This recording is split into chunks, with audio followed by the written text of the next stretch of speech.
Hello, my name is Jennifer Rogers, and my call to action assignment is going to be, should colleges provide free tuition for everybody? Here are some important facts to keep in mind as you explore the question of whether or not colleges should be free. It's a question that might be more relevant today than ever before. Should college be free in America? Many people have very passionate opinions on this matter. Maybe you're one of them, but this question deserves a lot more than a simple yes or no answer. It deserves an open mind and a balanced exploration of the potential benefits, drawbacks, and alternatives. After all, America's future is at stake. And nearly everyone agrees that education is one of the biggest factors that will determine the nation's fate going forward. Many others believe that it needs at least a little bit of improvement in one way or another. College affordability is often among the top concerns. When the cost of attending college, university, or trade school is too high, a lot of students simply choose not to pursue a higher education.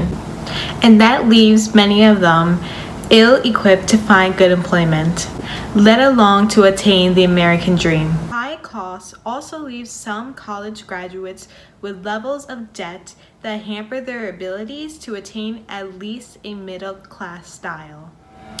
Earning a college education is something that a double-edged sword for the nation's youngest adults and for some of their parents too.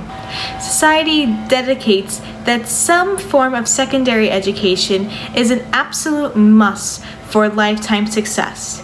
But the cost associated with earning those credentials is deliberating.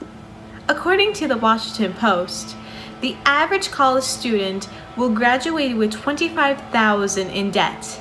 With over $1 trillion in outstanding loans, student debt outweighs credit card debt and is exempt from bankruptcy protection. Some may say this is just the cost of doing business and that a few years or decades of repaying student loans is worth the cost in the long run. If a person truly values his future, repaying loans and interest rates are just part of providing his dedication. According to the College Board in 1992, 1 year of college at a public 4-year institution cost around $75,000 in today's dollars. Now that cost is $10,000 higher. Private nonprofits cost around $17,000 in 1992.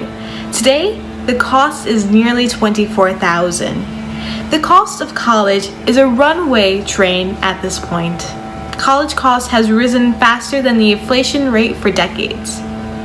The high price tag of a college education has very little resistance when absorbing the nation's population as a whole. Colleges and leading companies have the most part gotten a pass because the pursuit of knowledge is deemed a worthy one where price should never be considered an issue. Under the guise of a better educated workforce, colleges and leaders have been able to get away with more than any other industry, providing a basic American service. Access to higher education has improved in recent years, and today, nearly 1/3 of all students enrolled in U.S. institutions of higher education are the first in their families to pursue a degree.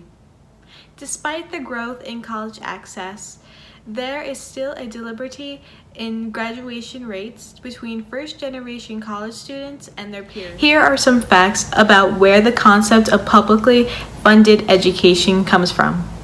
It goes all the way back to the America's founding fathers.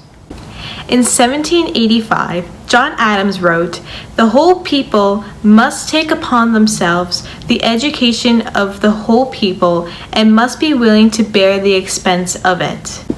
And believe it or not, there actually was a time in the nation's history where people could attend public colleges for free. The Morrill Act of 1862 enabled land-grant colleges to be created by states on federal land so that higher education could become available to Americans in every social class.